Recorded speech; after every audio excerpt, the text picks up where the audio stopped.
In our last lecture, we looked at immigration. In this lecture, we turn our attention to ethnic settlement and human capital. Historically, ethnic enclaves have served as an initial destination for minority immigrants, providing ethnocultural support, a strong ethnically based social network, and for many a viable source of employment. Not only are ethnic enclaves institutionally complete ethnic communities, but they often develop strong economic activities which serve the ethnic community. For example, no longer does Chinatown serve as the home for immigrant Chinese across the world. It has become a consolidated community based on an increasingly strong ethnic economy. The ethnic economy provides an impetus for ethnic entrepreneurship, since these businesses are not necessarily spatially bounded to one location and may serve the general market of a city.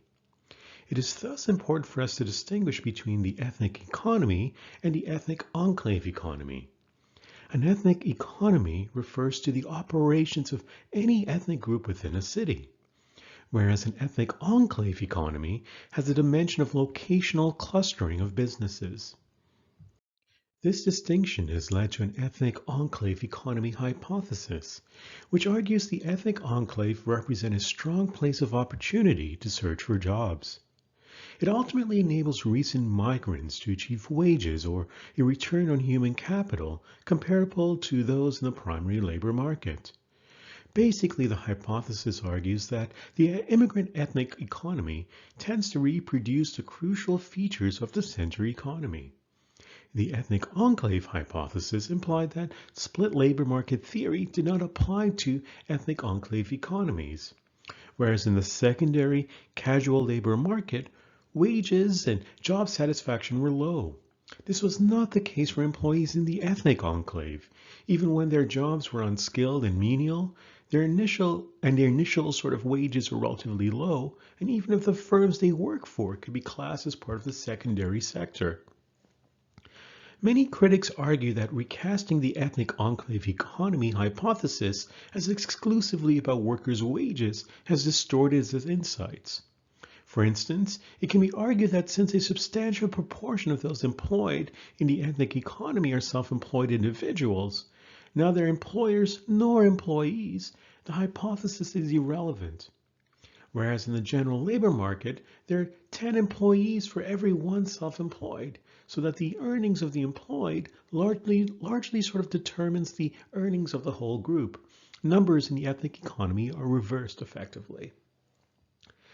So when there are self-employed outnumbering the employees by 2 to 3, moreover, when employer firms are only about 1/5 of all minority firms and they tend to be smaller, the fact that the employees are so few, it rejects the usefulness of the ethnic enclave hypothesis as an argument about labor. If the majority of the enclave draws no wages, the reasoning goes, what is the point of the hypothesis? While the importance of the ethnic economy and ethnic enclave economy in maintaining and strengthening ethnic enclaves can be understood on the basis of an economic argument, social explanations for the existence of ethnic enclaves are also prevalent. According to the classic school of thought, social relations are correlated with spatial relations, and likewise social distance is correlated with physical distance. Social distance can be measured by variables such as a general population's acceptance of a particular ethnic group as colleagues, neighbors, close friends, or spouses.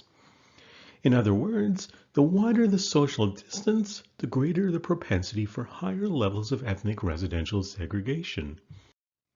Some may interpret this to mean residential patterns of ethnic groups are a function of the social distances between them and also their economic status.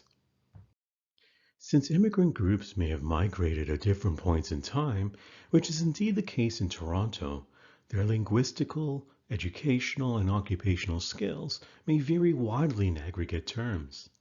The lack of economic and social capital may result in certain ethnic immigrant groups living in predominant distinct ethnic enclaves of the city. However, as ethnic immigrant members establish themselves in the labor market with increased financial resources, they may attempt to convert their occupational mobility into residential movement away from the ethnic enclave. One could potentially argue this process effectively encourages a desegregation of ethnic residential patterns and opens the way for increased contact with the ethnic majority. Although there is merit to this perspective, it does not fully account for situations where there still remains a segregation of ethnic groups in spite of socioeconomic advancement, such as the Jewish enclave in Toronto. The ethnic identity hypothesis may provide an explanation for such cases. It postulates members of an ethnic group choose to live in close proximity so social interaction can be maximized and group norms and values maintained. This differs from theories of social distance since it stresses greater emphasis on the self-identity of members of a particular ethnic group. In other words, greater intensity of ethnic identification may lead to higher odds for residential segregation. This level of ethnic identification is a function of not only historic and political realities, but also of the strength of commonly held beliefs and values, kinship networks, and feelings of solidarity. Ethnic minority members who perceive being discriminated against are more likely to identify with their own ethnic group and thus have a greater propensity to live within a residentially segregated enclave. The Toronto case is quite instructive to examine the growth and development of ethnic enclaves. Historically, the first wave of immigration altered Toronto's social and economic space significantly. The city rapidly became a mosaic of ethnic neighborhoods, a city of homeland, so to speak. Most immigrants settle in the inner city where they built distinct enclaves with their own ethnic economies, in which they attempted to reproduce many of the features and traditions left behind in their countries of origin. A wonderful example typifying the experiences of the large ethnic groups migrating in the first wave involved the Italian community, who concentrated in the St. Clair and Dufferin area near a small pre-World War II Italian ethnic enclave. Both areas, which now form Corso Italia, were very close to the junction of the Northern Railway and the Ontario and Quebec District Line of the Canadian Pacific Railway, where many Italian laborers worked.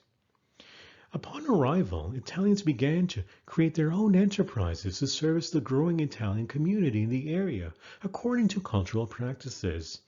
This included pasta factories, bakeries, meat markets, and grocery stores.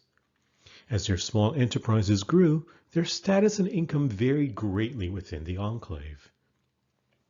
Similar to larger ethnic economies that prospered during the first wave of immigration, such as Greektown or Little Portugal, small Italian businesses and large enterprises within Corso Italia mainly employed members of their extended family, as well as employees from the same ethnic background. In contrast, many second-wave immigrants from the Caribbean, Latin America, South Asia, and Africa have largely bypassed the traditional immigrant reception areas in Toronto in favor of immediate settlement in the city's older suburbs.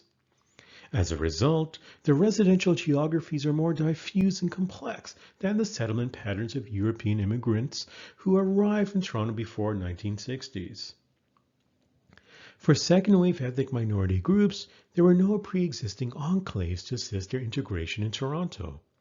Thus, the residential segregation of this cohort is more the result of the structure of the housing market, job opportunities, and individual location preferences.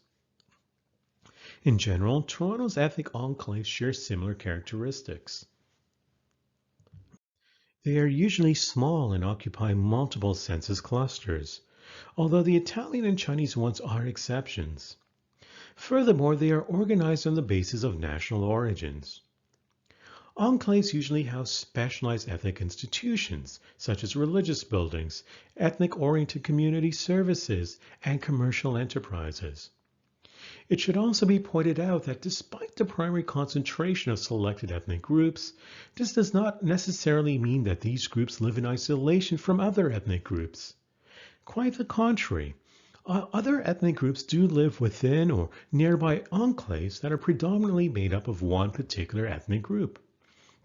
When examining the census tracts we see that the British, French, and Western European groups are the least concentrated, and visible ethnic minority groups the most concentrated.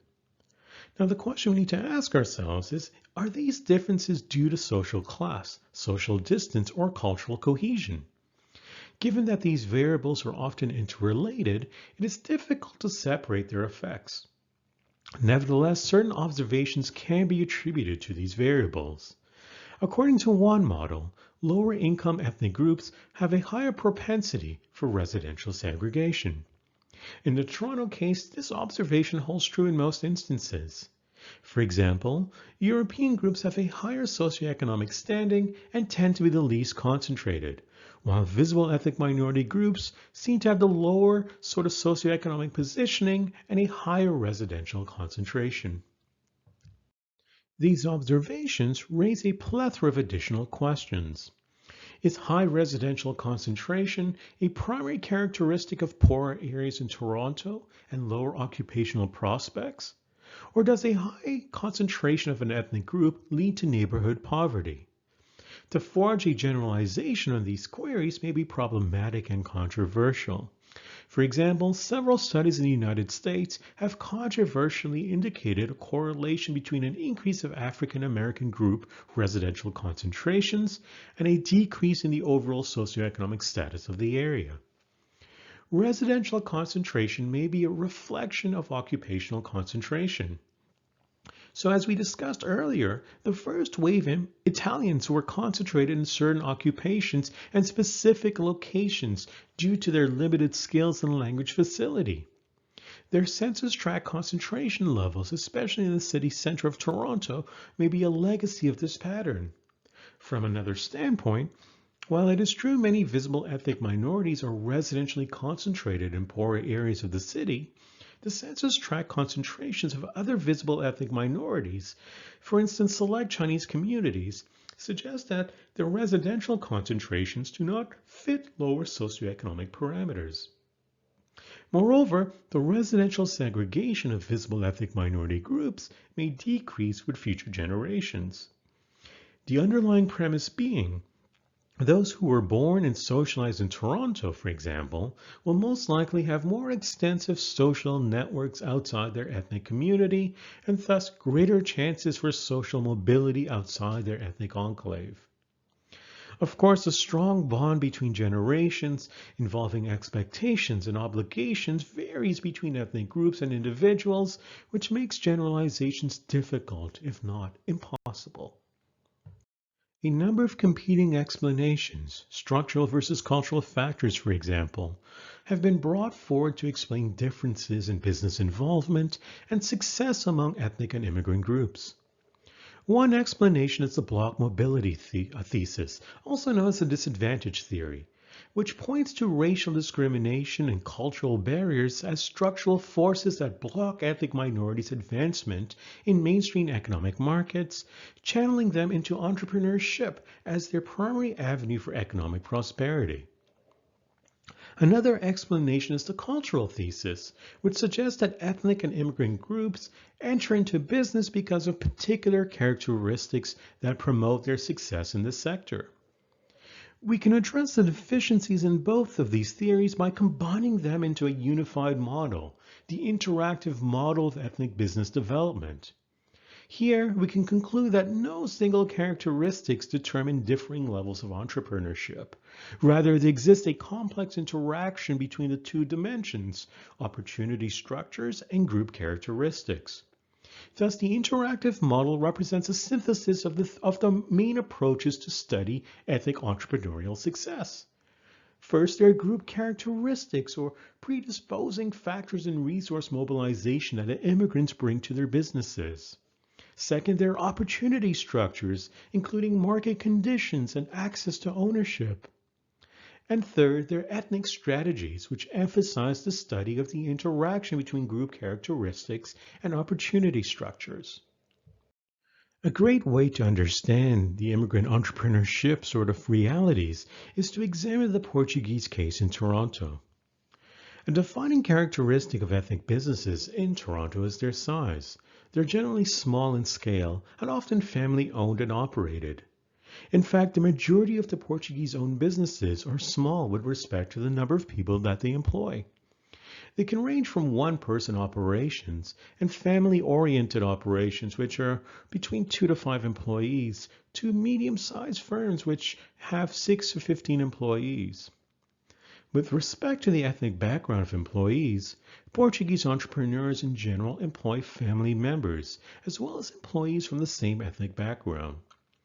This is a pattern that occurs in studies conducted in the United States and Europe that show that family and co-ethnic labor have traditionally played a very important role in the operation of small ethnic businesses. In fact, when we look at the North American literature, it has shown that reliance on ethnic networks of contacts, kin, and friendship facilitates recruitment of ethnic employees. This seems to be the case with respect to Portuguese entrepreneurs in Toronto. Studies show that the majority relied extensively on informal channels, particularly relatives and Portuguese friends.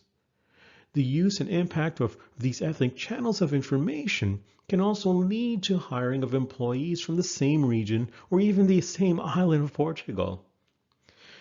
Portuguese entrepreneurs also rely heavily on ethnic sources of information, particularly Portuguese telephone directories and ethnic media to advertise their businesses.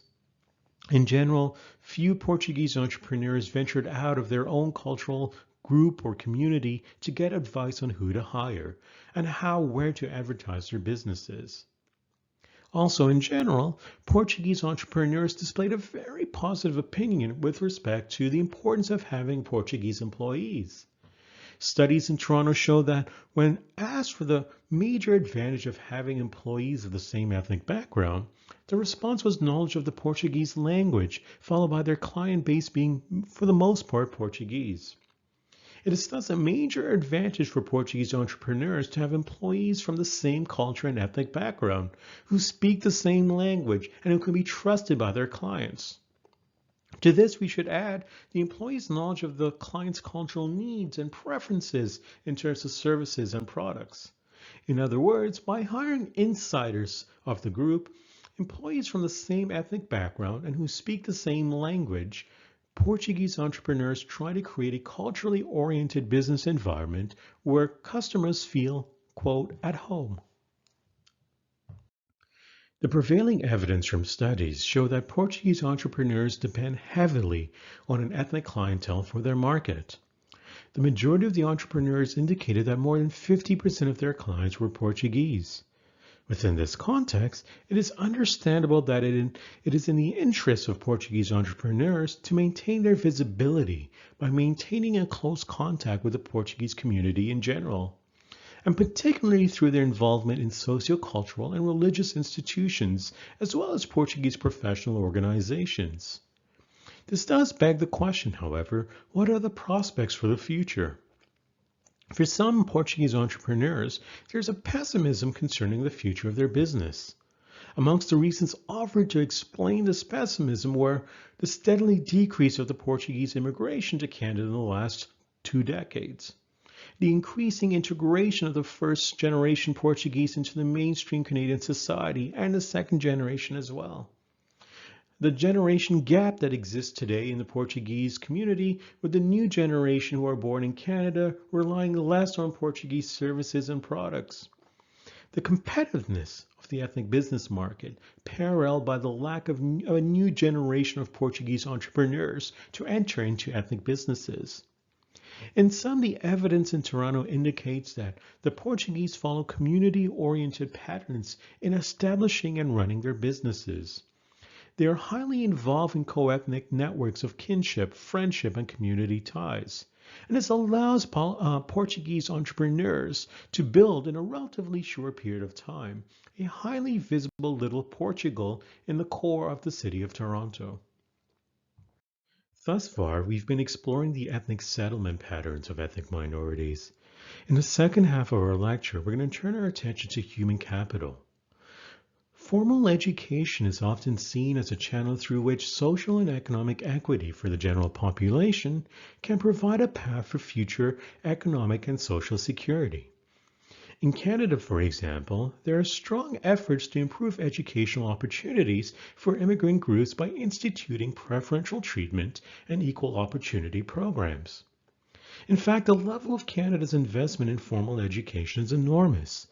Public expenditures on elementary, secondary, and tertiary schooling alone total more than 6% of GDP in Canada. Called in the heart of this financial commitment is an appreciation that education fosters an individual's potential to integrate within the community at large, as well as providing a strong potential for greater intergenerational integration.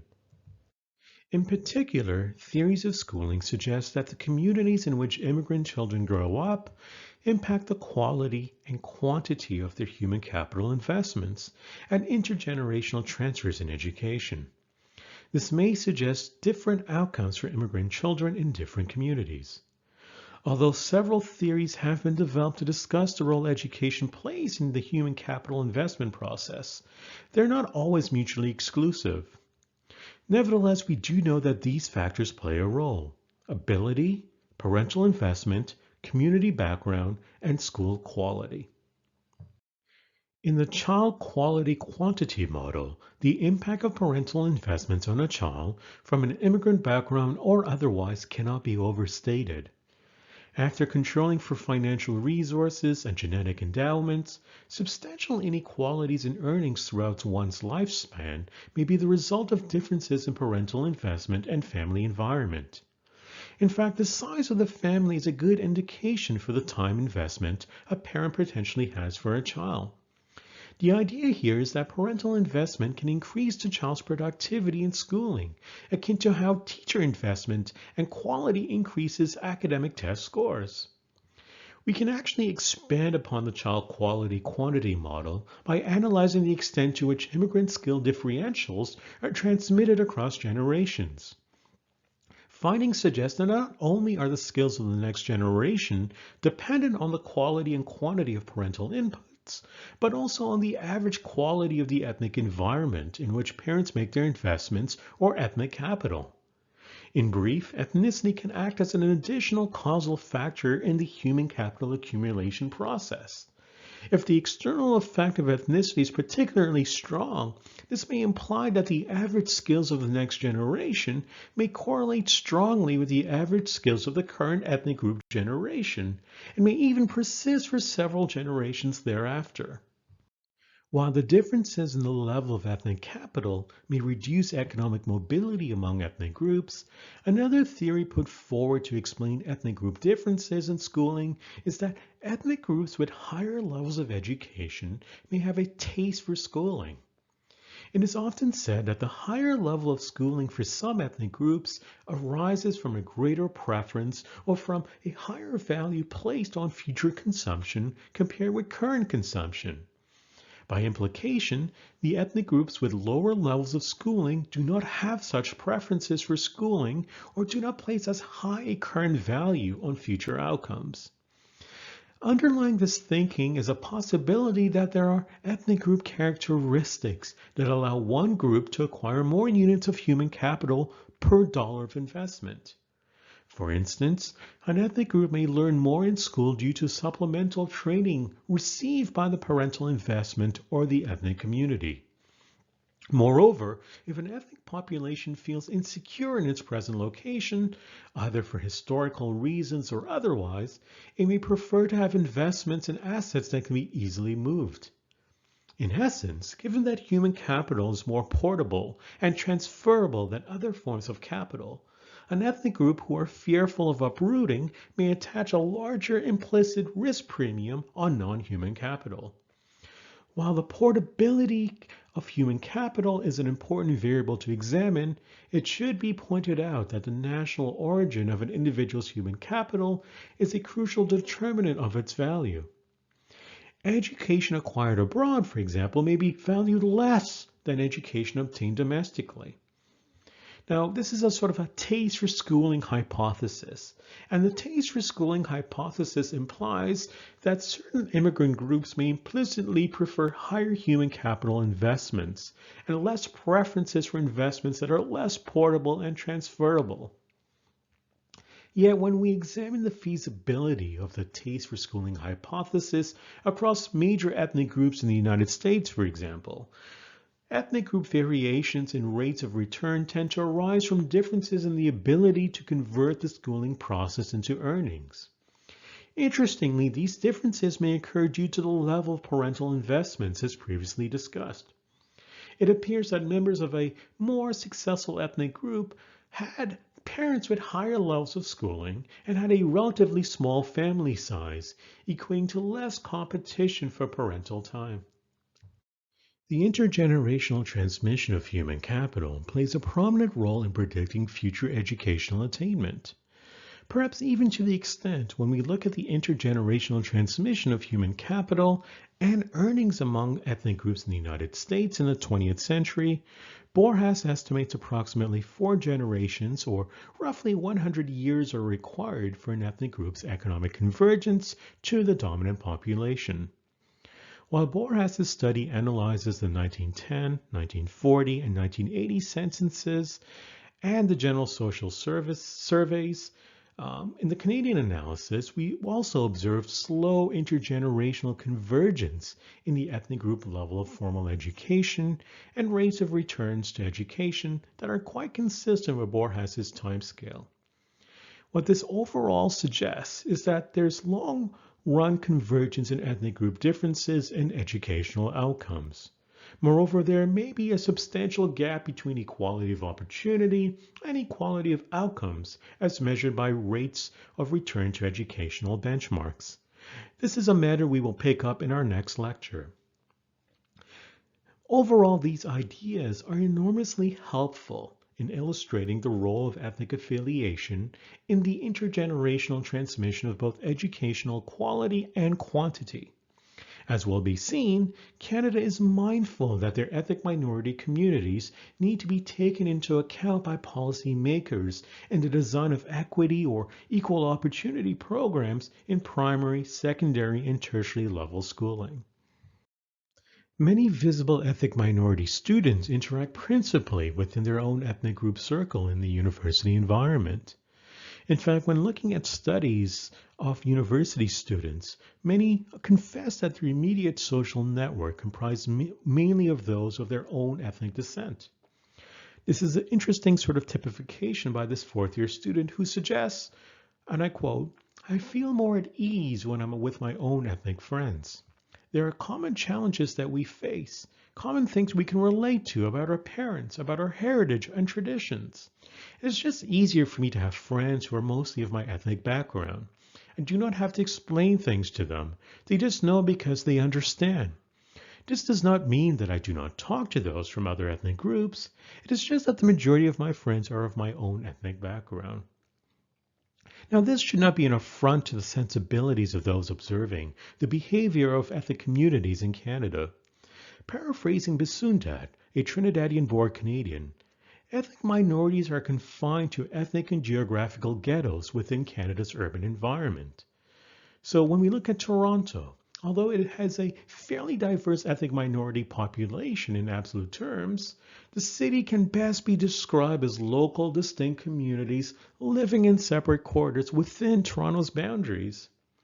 It should thus not be surprising in many ways as a microcosm of the urban environment, Toronto's universities, Canada's universities, appear to have followed this trend to a certain extent. While there's much effort to promote diversity on university campuses, the segregation of this diversity is often seen, although it is by no means absolute. What this also implies is that in spite of the support network for ethnic groups in universities, ethnic minority groups often lack in-depth knowledge of each other. This raises possibilities of dormant social trust issues, which become observable in the employment experiences, something we'll talk about in later lectures. The growth of non-European migrants to Canada since the late 1960s has challenged the traditional dichotomy that once explained patterns of migrants and their offspring's educational attainments. The rate of intergenerational convergence in terms of education outcomes among ethnic groups is rapidly increasing, at a rate much quicker than observed by Borjas's classic study or the Canadian analysis. Perhaps the second wave of migrants who came to a city such as Toronto voluntarily and often under a selection system that favors higher educational attainment is finding that their offspring are benefiting from the quality and quantity of their parental inputs. In immigrant receptive cities such as Toronto, ethnic minorities have achieved convergence in educational attainments with the dominant groups.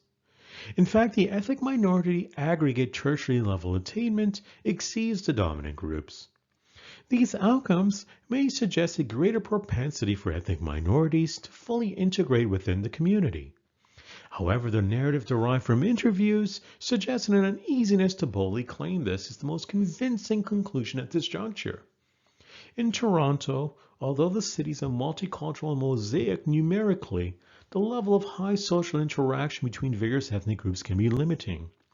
While there are tremendous social policy efforts to promote diversity and at both university campuses and the city at large, it is often commonplace to witness a segregation of this diversity. In other words, many ethnic groups often go about their everyday lives without observing the first-hand realities of other ethnic groups. Nevertheless, one of the most universal expectation is future occupational achievements based on higher educational attainments. In the next lecture, we will examine whether or not this is the case. This concludes our lecture on ethnic settlement and human capital. In our next lecture, we will be looking at the socioeconomic performances of ethnic minorities.